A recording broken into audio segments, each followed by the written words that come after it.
디모데후서 4장 6절로 8절입니다. 제가 먼저 읽겠습니다. 전제와 같이 내가 벌써 부어지고 나의 떠날 시각이 가까웠도다. 나는 선한 싸움을 싸우고 나의 달려갈 길을 마치고 믿음을 지켰습니다. 이제 의로는 나를 위하여 의의 면류관이 열렸으므로 주 곧 의로우신 재판장이 그날에 내게 주실 것이며 내게만 아니라 주의 나타나심을 사모하는 모든 자에게 도니라. 아멘. 기도하겠습니다.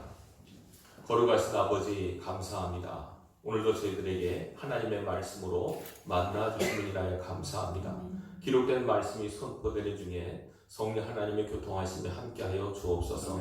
주의 음성을 듣게 하시고 깨닫게 하시며 결단케 하여 주옵소서. 예수님 이름으로 기도합나이다. 아멘. 할렐루야. 네, 오늘 이제 2020년도 마지막 주간 예배를 우리가 드리고 있습니다. 한 해를 마감하면서 우리는 이 말씀으로 한 해의 우리의 삶을 정리해 보고자 합니다. 오늘 본문의 말씀은 사도 바울이 그의 말년에 이제 순교를 얼마 두지 않은 상황에서 쓴 마지막 서신입니다. 그래서 오늘 본문에 보면 이런 말이 나와 있습니다. 전제와 같이 내가 벌써 부어지고 나의 떠날 시각이 가까워도다. 전제라고 하는 것은 구약의 제사의 일종인데요. 양을 하나님 앞에 제물로 드리기 전에 먼저 이렇게 포도주를 붓습니다. 그리고 이제 태워서 드리는 제사인데, 이것처럼 바울은 자기 자신이 하나님 앞에 제물로 드려지게 됐다는 겁니다. 순교를 보고 있습니다, 지금. 네. 앞으로 이제 순교할 것을 미리 보면서, 이제 끝을 보면서, 죽음을 보면서 그의 신앙 고백적 내용을 하고 있습니다. 자기 끝이 되면 과거를 돌아볼 거 아닙니까? 현재라고 하는 시점에서 과거를 돌아보고 미래를 보게 됩니다. 뒤에 미래에 대한 얘기가 나와 있죠. 근데 이제 지금은 이제 현재에서 과거를 회고해 볼 때 나는 어떤 삶을 살았는가 하는 것을 세 가지로 말씀하고 있습니다. 첫 번째는 뭐라고 합니까? 나는 지금까지 선한 싸움을 싸웠다 라고 말하고, 두 번째는 나의 달려갈 길을 다 달렸다. 세 번째는 믿음을 지켰다. 이렇게 자기의 삶을 세 가지로 요약해서 평가하고 있습니다. 잘했다, 잘못했다고 하는 평가보다는 이렇게 살았다는 것을 말하는 내용입니다. 이 바울의 신앙 고백은 바울뿐만 아니라 하나님을 믿는 저와 여러분들이 어찌 보면 주 앞에 서기 전에 여러분의 삶을 돌아보면서 해야 될 신앙 고백이기도 합니다. 바울뿐만이겠습니까? 예수 믿는 저와 여러분 모두가 바울과 같은 신앙 고백을 해야 될 줄 압니다. 자, 제일 처음에 보십시오. 사도 바울은 말합니다. 나는 선한 싸움을 싸웠다 라고 얘기합니다.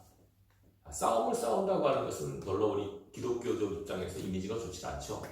근데 이건 우리 생각이고, 실제적으로 신앙이라고 하는 것은 싸움입니다. 특별히 선한 싸움이라고 말하는 것은 어떤 의미가 있겠습니까? 선하다고 하는 것. 싸움은 우리가 생각할 때 싸움은 다 나쁜 거라고 생각하는데, 성경은 뭐라고 했냐면 선한 싸움이라고 합니다. 선한 싸움. 이게 어떤 의미냐면 두 가지가 있습니다. 선한 싸움이라고 하는 것은 일단은 하나님을 위한 싸움입니다. 하나님을 바르게 제대로 믿어보려고 하는 싸움. 그리고 좀 더 나가서, 그렇기 때문에 이 선한 싸움은 영적인 싸움입니다. 영적인 싸움. 사도 바울이 고백하죠. 우리의 씨름은, 우리의 싸움은 혈과 육에 속한 것이 아니다. 눈에 보이는 것들, 사람과 이런 것들과의 싸움이 아니고 영적인 정사와 권세와 이 세상의 어둠의 주관자들과 하늘에 있는 악한 영들과의 싸움이라고 그는 밝히고 있습니다.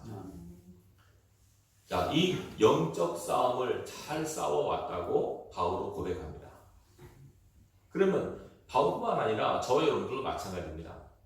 예수 믿는 우리 모든 사람들은 예수를 믿는 그 순간부터 어찌 보면 영적 전쟁터 삶의 현장에 있는 겁니다. 왜냐하면 이 세상은 사단이 지배하는 곳이고 하나님이 통치를 하시지만 사단의 영역입니다. 어둠의 땅입니다. 여기서 하나님의 말씀의 빛을 받아서 빛으로 삶을 산다는 것이 쉽겠습니까? 어렵죠.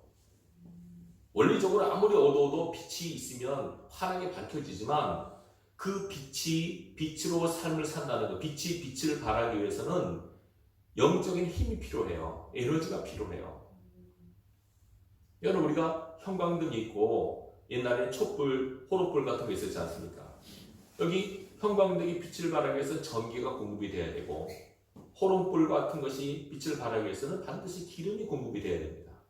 예수 믿는 저와 여러분들이 빛의 삶을 살고 영적인 싸움에서 승리하기 위해서는 반드시 하나님께로부터 오는 영적인 에너지가 공급이 돼야 됩니다.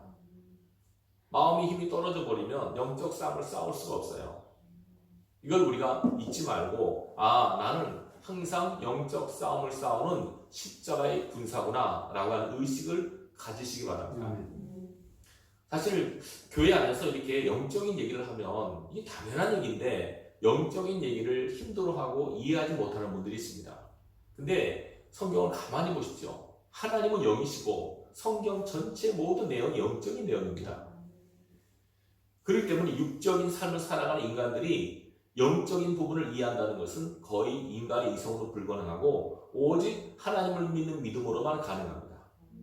예수를 믿게 되면 우리가 영적 영역에 속해 있다고 하는 걸 자각하면서 영적 세계는 분명히 실제하고 영적 세계는 하나님도 계시지만 사단도 존재하고 있고 사단이 계속 하나님을 대적하여 반발하고 도전하고 있고 하나님께서는 이 사단의 공격과 함께 맞서서 싸워서 이기고 계시고 이 영적 싸움의 현장에 우리는 하나님의 종으로서 십자가의 군사로서 늘 서 있다고 하는 의식을 가지셔야 됩니다.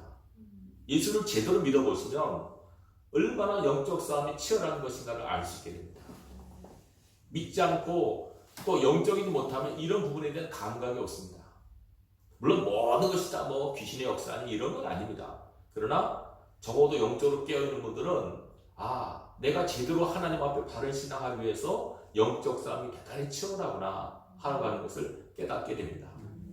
그렇기 때문에 주님께서는 이 영적 싸움이 있기 때문에 너희의 지식과 너희의 능력으로는 이 세계에서 이길 수 없다. 오직 하나님의 성령의 능력으로만 이길 수 있기 때문에 하나님의 사람으로 제대로 살기 위해서는 위로부터 입히는 하나님의 능력이 필요하기 때문에 예수님의 제자들에게 예수님께서는 위로부터 하나님의 성령께서 능력으로 입힐 때까지 기다리라고 하셨습니다. 성령의 충만함을 받자 비로소 그들이 자기가 알고 경험한 모든 것들의 증인으로 살아갑니다. 사도 바울 역시 그랬습니다. 바울도 처음에는 예수를 핍박했죠. 교회를 핍박했습니다. 하나님을 모를 때, 예수를 모를 때 그랬습니다. 어느 순간 다메섹 도상에서 그가 예수를 만나고 나서 그의 삶이 180도 바뀝니다. 핍박자에서 전도자로 바뀌고 하나님의 성령의 능력에 힘입어 열심히 하나님의 복음을 증거하고 삶을 살아갑니다. 바울의 삶이 골로새에 나와 있지 않습니까? 얼마나 많은 고생을 했는가, 얼마나 많은 힘든 삶을 살았는가, 여러 번 죽음의 고비도 넘기고 위협도 받았습니다. 그렇지만 결국 지금까지 다 살아왔죠. 앞으로도 순교가 앞두고 있지만 바울이 자기 인생을 회고해 볼 때 이 치열한 영적 삶을 산다는 것을 자기가 고백하고 있습니다. 우리 생각에 싸우면 이겨야지. 싸워서 지면 무슨 의미가 있겠습니까? 근데 사도 바울은 이겼다고 하기보다는 내가 싸웠다는데 주안을 둡니다. 주점을 둡니다. 이김은 하나님께 있습니다. 싸우는 것은 우리 몫입니다. 내가 삶의 현장에서 믿음으로 나가고 치열한 삶을 살아가면서 때로는 지기도 하고 때로는 이기기도 합니다. 늘 이기는 것만은 아닙니다. 우리 믿음이 약해지면 집니다. 우리가 세상적인 마음을 품고 욕심을 품으면 우리가 집니다. 그러나 꼭 기억하십시오. 진짜 하나님을 믿는 사람들은 이 영적 삶의 현장에서 영적 싸움에서 결국은 승리한다고 하는 걸 믿으셔야 됩니다. 예수님 말씀하셨지 않습니까? 세상에서 너희가 환난을 당한다. 고통을 받을 것이다. 핍박을 받을 것이다. 사단의 도전을 받을 것이다. 그러나 담대하라. 내가 이겼다. 내가 세상을 이겼기 때문에 이 이긴 나를 믿는 너희도 승리할 것이다 라고 말씀하셨습니다.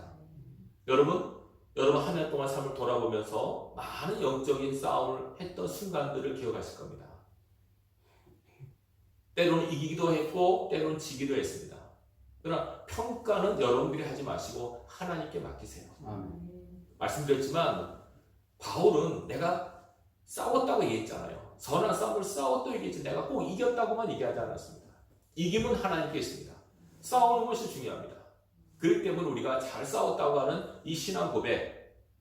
자, 그러면 싸우기 위해서는 우리가 필요한 게 뭡니까? 여러분, 군인에게 필요한 것은 두 가지가 있습니다. 하나는 의식. 군인은 용기가 있어야 됩니다.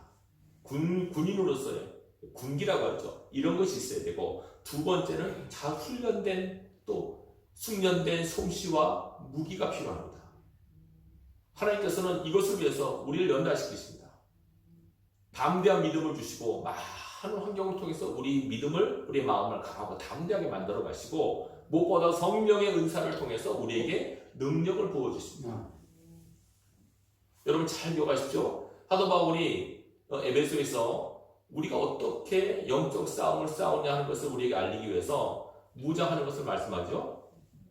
자, 구원의 투구와 의의 흉배와 진리의 허리띠와 복음의 신발과 믿음의 방패, 그리고 성령의 검, 하나님의 말씀을 가지라. 그 모습을 가만히 보면 로마 군인들의 무장한 모습이에요. 전쟁할 때 군인들의 모습이란 말입니다.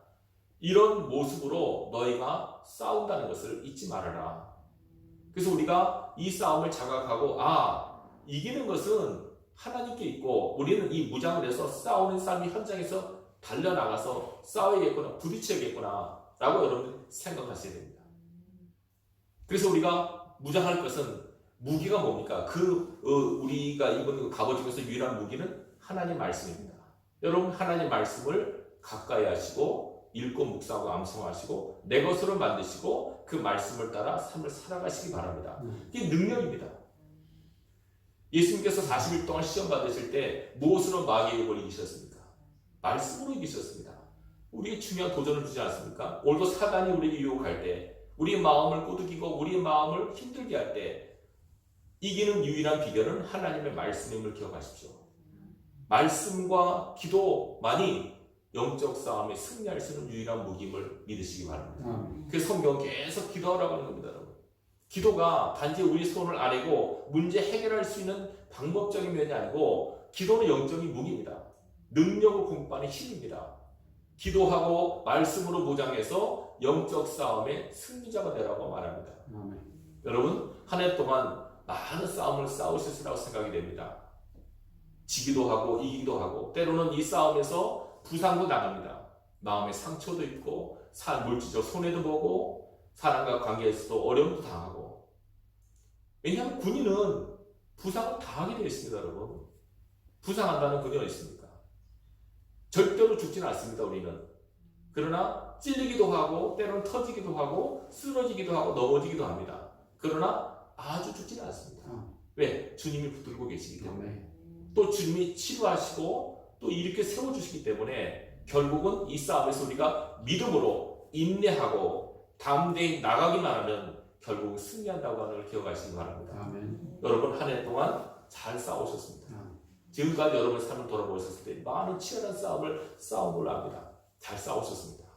앞으로도 이 싸움에서 계속 승리자가 될 수 있도록 여러분의 믿음을 새롭게 하시고 하나님의 말씀과 기도로 무장하시기를 주님의 이름으로 축원합니다.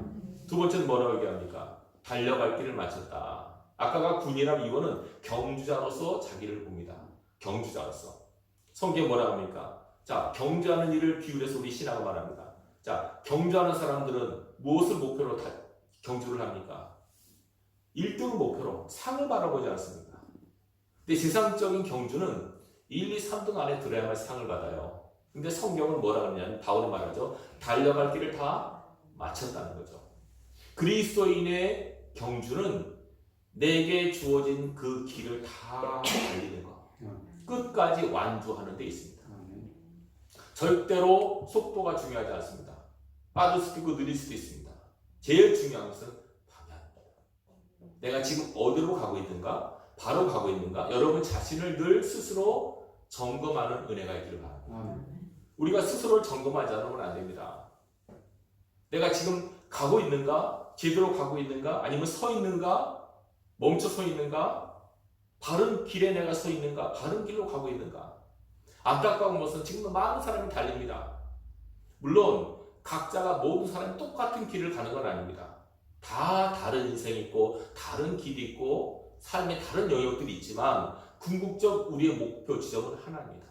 천국 아닙니까? 천국을 향해서 계속 우리는 다름질하고 있습니다. 빨리 달리기 위해서 또 제대로 가기 위해서 우리를 얽어매고 우리 힘들게 하는 모든 것들을 다 내던지고 우리를 자유롭게 하셔야 됩니다.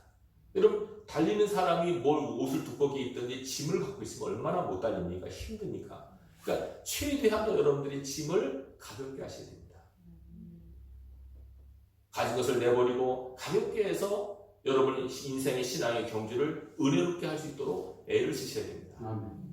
꼭 내가 지금 바른 길로 가고 있는가를 확증하시고 점검하셔서 여러분이 다른 길로 이상한 길로 가지 않도록 말씀과 기도를 통해서 여러분 자신의 정체성을 확인할 수 있기를 바랍니다. 많은 사람들이 다른 길로 가고 있습니다.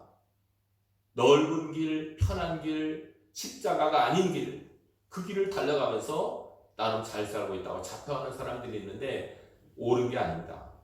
우리의 길은 비록 좁고 협착해도 그 끝이 생명이기 때문에 우리는 그 끝을 바라보면서 가는 겁니다. 경주하는 사람이 꼬린 지점을 바라보고 경주하듯이 저 여러분들도 마지막 꼬린 지점을 바라보면서 이 신앙의 경주를 다 하셔야 됩니다. 말씀드렸지만 이건 완주하는 게 중요합니다. 이전에 사도 바울이라는 영화가 있었습니다. 그 영화에서 제가 기억에 남는 장면이 있었습니다. 바울이 감옥에서 많은 고초를 겪습니다. 엄청난 고문을 겪고 나서 막 이제 얻어맞고 거의 실시 상태에 있으면서 어서 불에 눈을 뜨면서 고백합니다. 주님, 이 길을 완주하게 하옵소서. 그렇게 고백을 하는 장면이 있습니다. 그게 마음에 와닿더라고요. 내가 도중에 멈출까 두렵습니다. 이 핍박과 고문에 내가 다른 길로 갈까 두렵습니다. 내 마음이 변질 때가 두렵습니다. 끝까지 이 길을 완주할 수 있는 은혜를 달라고 기도하는 그 장면이 저에게 인상적이었습니다. 여러분 힘들고 어려워도 이 길을 끝까지 잘 걸어갈 수 있길 바랍니다. 구약에 보면 이스라엘 백성들이요 광야길을 가지 않습니까?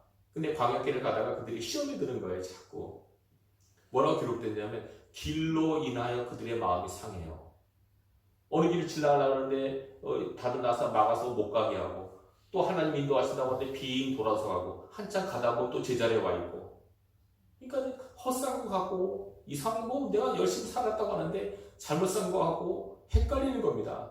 그러니까 이스라엘 백성이 자꾸 길 때문에 시험이 드는 거예요.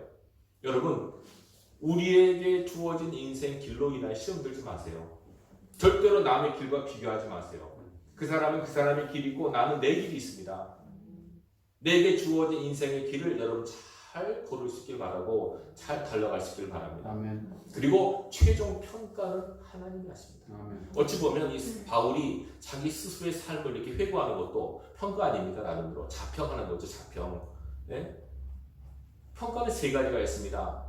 내가 나한테 하는 평가가 있고 남이 나를 평가하는 평가가 있고 제일 중요한 평가는 하나님의 평가가 있습니다. 저는 이 바울이 내가 선한 싸움을 싸우고 달려갈 길을 마치고 믿음을 지켰다고 하는 이 자평이 옳았다고 하나님 인정하시기 때문에 기록한 거 아니겠습니까?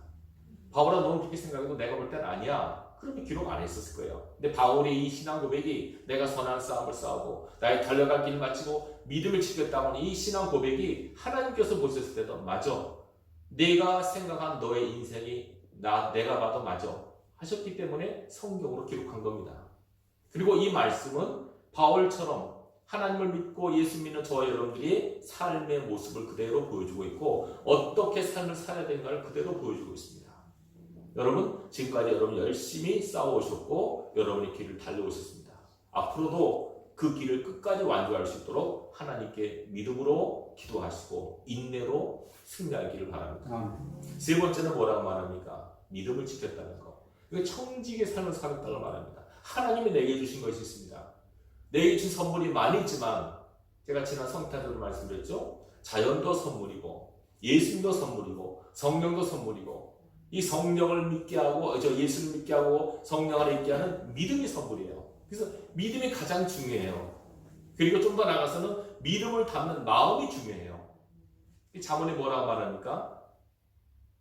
우리의 가장 중요한 너희의 생명이 마음에 있다는 겁니다. 지킬 만한 것보다 무엇보다 내 마음을 지키라. 생명의 근원이 이에서 나기 때문이다. 믿음은 마음의 그릇에 담겨 있습니다. 그래서 마음이 잘못돼 버리면 믿음도 잘못됩니다, 여러분. 예수 믿는 사람들이 다 잘 됩니까? 이상하게 믿는 사람들 많아요. 이단들도 있어요. 그 사람들도 믿음이 있어요. 자기 나름대로 믿음이 있다고 얘기하고 사는 거예요. 근데 마음이 잘못됐잖아요. 그러니까 믿음도 틀어지는 거예요. 마음은 믿음을 담는 그릇이에요. 여러분 마음이 하나님께서 원하시는 마음으로 여러분 늘 마음을 넓히시고 여러분 믿음을 담는 그릇답게 여러분 마음을 가꾸시고 다듬으셔야 돼요. 그래서 이 믿음이 온전하게 내 마음의 그릇에 담겨 있어야 돼요. 그래서 막 험한 길을 가는 동안 내게 있던 믿음이 떨어져 나가거나 믿음이 사라져 버리면 아무것도 아니게 돼버려요. 믿음은 우리가 나중에 하나님 앞에 가서 천국문에 들어갈 수 있는 열쇠입니다. 천국문을 열 수 있는 키가 뭐라고요? 믿음이에요. 믿음이 없으면 절대로 천국에 못 들어가요. 예수 그리스도를 믿는 믿음, 하나님을 신뢰하는 이 믿음이 우리로 하여금 우리를 천국으로 들어가게 하는 건데 이 믿음이 치열한 삶을 살아가는데 사라져버리고 변질되어 버리면 어떡하겠습니까? 하나님이 내게 주신 이 선물인 믿음을 잘 간직할 수 있길 바랍니다. 이것이 막 자기도 모르게 믿음을 잃어버리는 사람들이 상당히 많습니다. 이유가 있죠. 너무 살기가 어려워서요. 너무 힘들어서요. 너무 아파서요. 여러 가지 이유가 있어서 믿음이 사라져버리고 믿음을 잃어버리는 사람들이 많아요.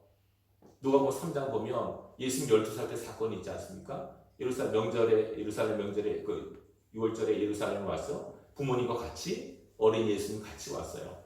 사람들이 하도 많았어요. 근데 부모는 예수님이 같이 따라온 줄 생각하고 하는데 예수님은 성전에 가 계신 거예요. 나중에 하루가 지난 다음에 마리아가 왔어요. 예수가 어디 갔지? 찾는 거예요. 분명히 같이 가고 있는 줄 생각했는데 저는 그게 이해가 안 되는 어떻게 아들을 하루가 지나서 아들을 찾을까? 대단한 사람 아닙니까? 하루가 지났는데 우리 아들 어디 갔어? 어쨌든 같이 동행하는 줄 생각한 예수님은 딴 얘기를 하신 거예요. 제가 그걸 보고 우리도 이럴 수 있겠구나. 열심히 살아가고 열심히 생활하는데 가장 중요하게 계셔야 될 예수님이 안 계신 거예요. 믿음을 잃어버린 그런 사람이 되서는 안 됩니다. 바울은 험한 인생길을 사는 동안에 여러 번 힘들고 어려웠지만 그럼에도 불구하고 하나님이 내게 주신 가장 고배로운 믿음은 내가 지켜왔다는 거죠. 여러분 믿음을 지킬 수 있기를 바랍니다. 믿음은요 유기적 성격을 갖고 있어가지고요 믿음이 우리의 삶을 주관하거든요. 근데 믿음이 작으면 우리에게 작게 영향을 미치고 믿음이 크면 크게 영향을 미쳐요. 성경에 나와 있지 않습니까? 내 믿음이 크도다. 이 말은 상대적으로 말하면 믿음이 작을 수 있다는 거예요. 믿음이 없을 수도 있어요. 원래 믿음은 하나님께서 다 구원받을 만한 믿음 다 주시거든요. 근데 그 믿음을 여러분들이 말씀과 기도와 예배로 키우셔야 돼요. 믿음 잘합니다, 여러분. 믿음이 커져요.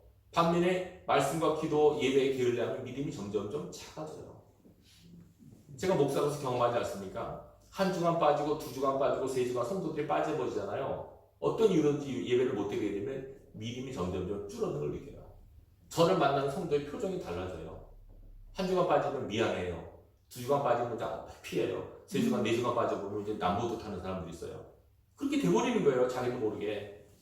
그래서 우리가 우리 마음의 밭에 믿음의 물을 줘야 됩니다. 하나님 말씀과 기도로 영양식이 주어서 여러분 믿음을 크게 만드시고 믿음을 성장시키셔야 돼요. 여러분 믿음이 성장하는 은혜가 있길 바랍니다. 아멘. 10년 전에 나와 10년 후에 나가 틀려야 됩니다. 영적으로는. 그때도 그 모양, 지금도 그 모양 하면 안 됩니다. 신앙의 진보를 이루어야죠. 그까지 안 하더라도 하나님이 내게 주신 믿음만은 갖고 계셔야 돼요. 천국에 들어갈 수 있는 믿음은 갖고 계셔야 돼요. 다른 건 몰라도 나는 예수 그리스도를 나의 구주로 믿습니다. 하나님의 나의 아버지심을 믿습니다. 라고 하는 믿음의 고백은 어떤 상황이라도 여러분들이 변치 않게 고백할 수 있는 사람이 되셔야 돼요. 아멘. 절대로 믿음 잊어버리면 안 됩니다. 그런 분들 많이 만나봤습니다. 너무 갑자기 돈이 많아져서 너무 몸이 아파서 갑자기 믿음이 다 사라져버려요. 그 좋던 믿음이 어디 갔어요? 여러분 그런 실패한 인생이 되지 마시기 바랍니다. 오늘 세 가지 바울이 자기의 삶을 돌아보면서 한 나는 선한 싸움을 군인처럼 싸웠다. 나는 운동하는 경주자처럼 열심히 달렸다. 나는 청지기처럼 하나님에게 준 믿음을 지켰다. 이 세 가지 신앙 고백은 바울뿐만 아니라 저와 여러분의 신앙 고백이 되셔야 돼요. 이렇게 세 가지 삶을 산 사람에게 주어지는 마지막 축복이 뭡니까? 8절에 나옵니다. 이제 후로는 나를 위하여 뭐가 예비되었다고요? 의의 멸류관이 예비되었다. 의의 멸류관. 그죠? 멸류관 여러 가지가 있다고 그러죠. 생명의 멸류관, 영광의 멸류관, 의의 멸류관이 있다고 그러지 않습니까? 전도를 많이 한 사람에게 생명의 멸류관이, 하나님을 영을 얻게 한 사람에게 영광의 멸류관이, 바른 길로 제대로 산 사람에게 의의 멸류관이 있다고 하지 않습니까? 바울은 의의 멸류관을 얘기합니다. 이게 뭡니까? 나는 바르게 살았다. 하나님 보시기에 바르게 살았다. 많은 사람들은 이 세상에서 잘 살기를 원합니다. 틀린 것은 아닙니다.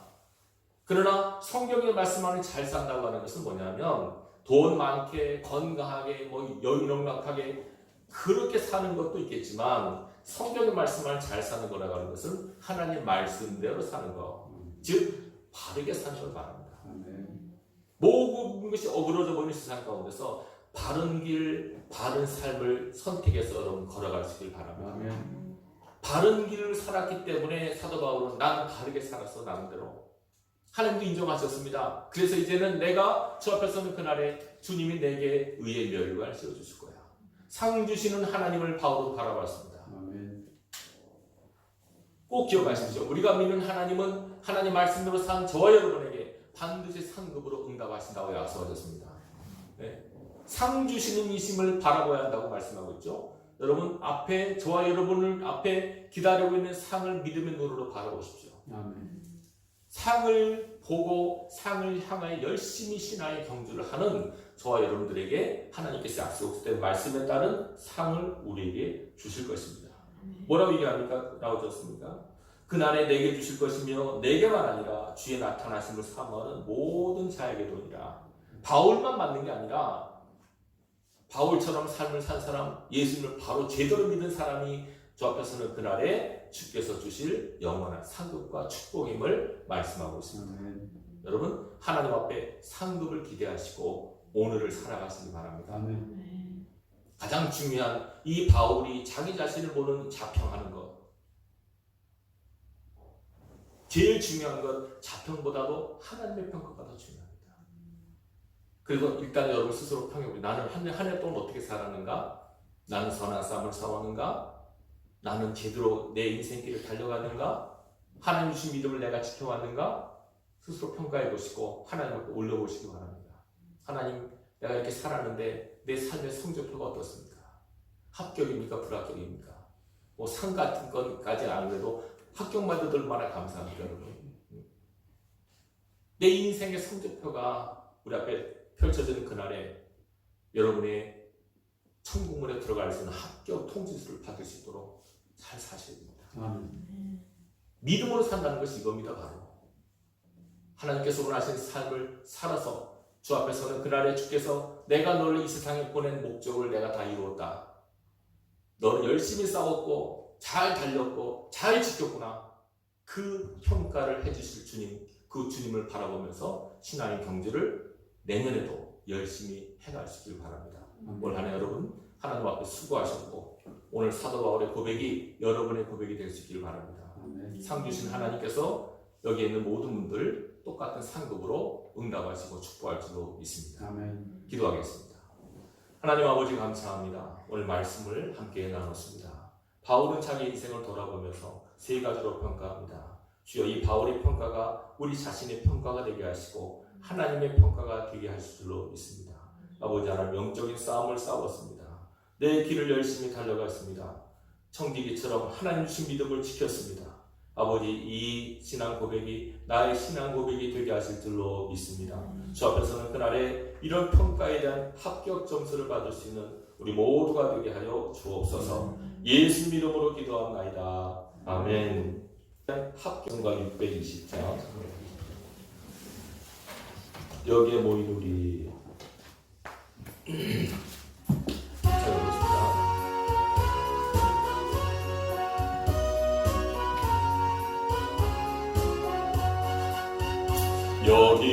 여기에 모인 우리 주의 은총 받은 자여라. 주께서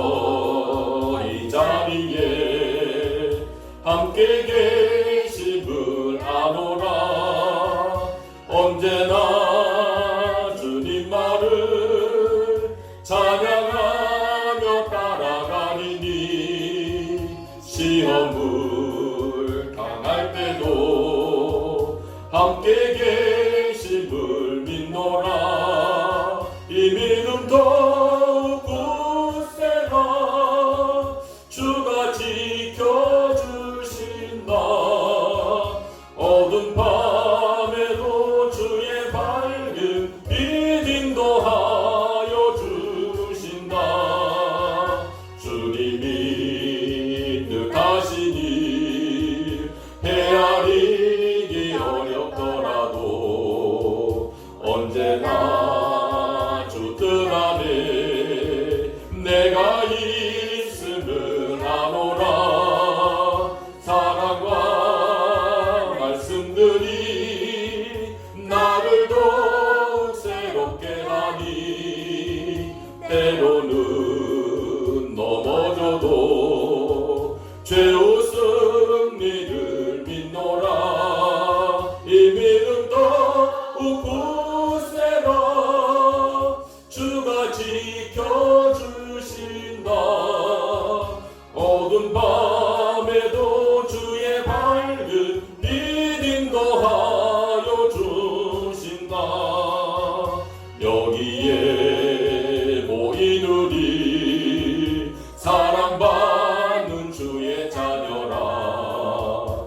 주께서 뜻하신 바 우리 동에 펼치신다. 고통과 슬픔 중에 더욱 주님 의지하오니 어려움 이겨내고 주님 더욱 찬양하라. 이 믿음 더욱 굳세라. 주가 지켜주신다. 어두운 밤에도 주의 밝은 빛 인도하여 주신다. 기도하겠습니다. 하나님 아버지 감사합니다. 한 해 동안 하나님의 은혜 가운데 보내게 하셨음에 감사를 드립니다. 아버지, 우리 삶을 돌아볼 수 있는 믿음을 주시고 오늘 말씀처럼 우리 삶을 평가하신 하나님 보시기에 합당한 삶을 살았다고 인정받을 수 있는 우리의 모습이 되게 하여 주옵소서. 아버지, 한 해 동안 우리 교회와 성도의 가정을 지키시고 인도하신 하나님께 감사와 찬양과 영광을 돌려드립니다. 주 앞에서는 그날까지 이 신앙의 경주 멈추지 않고 끝까지 완주해서 주님을 영원롭게 할 수 있는 주 앞에 상받는 주의 백성들 되게 하여 주옵소서. 이제는 우리 구주 예수 그리스도의 은혜와 하나님 아버지의 놀라우신 사랑하심과 성령 하나님의 감화하시고 감동하시며 충만케 하시는 역사하시니 선한 싸움을 싸우고 달려갈 길을 마치고 믿음을 지키고자 하는 귀한 삶을 살려고 다짐하고 결심하는 하나님의 종들 머리 위에 이제와 영원히 함께 계실지어다. 아멘.